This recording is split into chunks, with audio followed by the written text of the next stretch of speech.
Happy Tuesday. Today is Tuesday, October the 18th, 2022. Today's daily Bible readings come to us from Psalm 129, Jeremiah 39, 1 through 18, James 5, 7 through 12, or you could have read Psalm 57, 1 Samuel 25, 23 through 35, and then James 5, 7 through 12. Again, I'm going to take a look at Jeremiah 39, 1 through 18 and ask, who is this guy anyway? We have this text in Jeremiah that's in Jeremiah 39. It's kind of the end of Jeremiah, but not really the end of Jeremiah. We've got several more chapters after this. But basically, everything has come to a head, and Jerusalem's finally falling, right? Nebuchadnezzar shows up, and when Nebuchadnezzar shows up, things get really, really bad. In the 9th year of King Zedekiah of Judah, in the 10th month, King Nebuchadrezzar of Babylon, that's just sometimes his name shows up that way, came against Jerusalem and besieged it, and then just things downhill from there.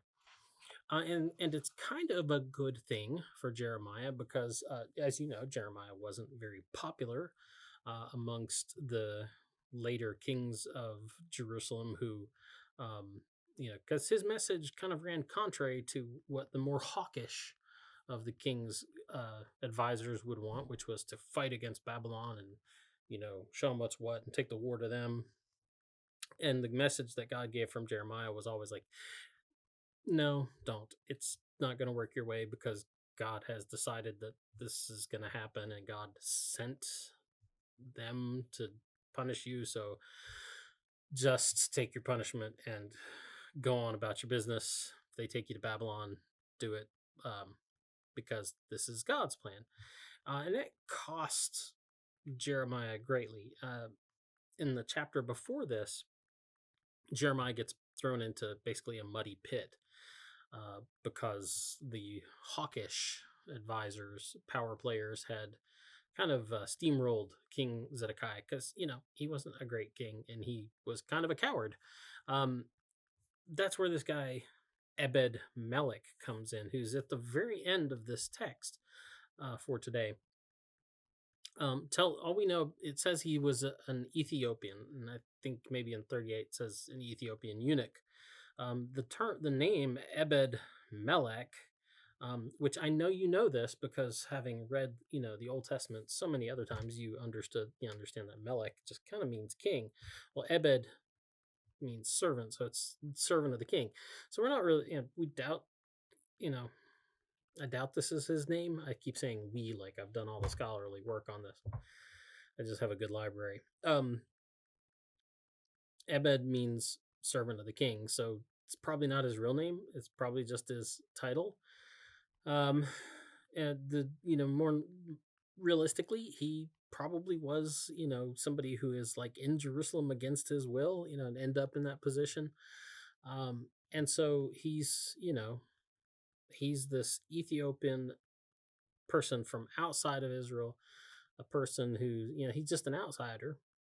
And yet he becomes an ally of Jeremiah. Matter of fact, he goes to bat for Jeremiah and gets him a better space. He, in spite of all the, the power players, he goes to Zedekiah and talks him into saying, being like, hey, this is not a good idea. You shouldn't do this to God's prophet.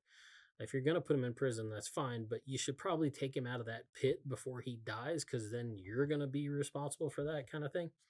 And so, yeah, Jeremiah ends up being pulled out of the pit and, basically put under house arrest somewhere. Anyway, it's a step up. And that was kind of, he made a lot of enemies for himself, this Abed Melech guy. So it, wasn't a good time to be making enemies when the enemy is at the gate. Well, here at the end of things, Nebuchadnezzar shows up, or Nebuchadrezzar, however you want to say it. And actually things improve for Jeremiah a little bit. Like, he's still kind of under house arrest, but it's a much nicer location. And actually, this foreign king, this invader king, seems better disposed to him than any of the kings he's dealt with thus far. And so as Jerusalem finally falls, Jeremiah, like I said, finds some rest and care. But then here's the deal: God remembers Ebed Melech and gives Jeremiah this message to give to him. And he says to him, thus says, he says, go and say to Ebed Melech the Ethiopian, thus says the Lord of hosts, the God of Israel, I am going to fulfill my words against the city for this city for evil and not for good, and they shall be accomplished in your presence on that day. But I will save you on that day, says the Lord, and you shall not be handed over to those whom you dread.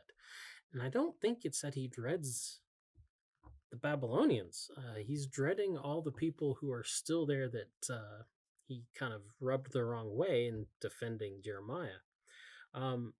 For I will surely save you, and you shall not fall by the sword, but you shall have your life as a prize of war. So God remembers his faithfulness, remembers how he put his trust in God rather than in, like, in the midst of all this war and fear and confusion, puts his trust in God rather than in war. And here in the midst of so much war and confusion, God vouches for his life and his safety against his enemies and against all his fears. For I will surely save you, and you shall not fall by the sword, but you shall have your life as a prize of war, because you have trusted in me, says the Lord.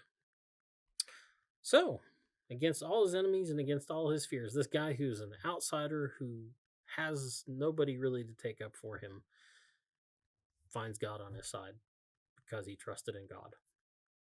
Anyway, that's the DBR. Get out, enjoy the day, and we'll talk to you later.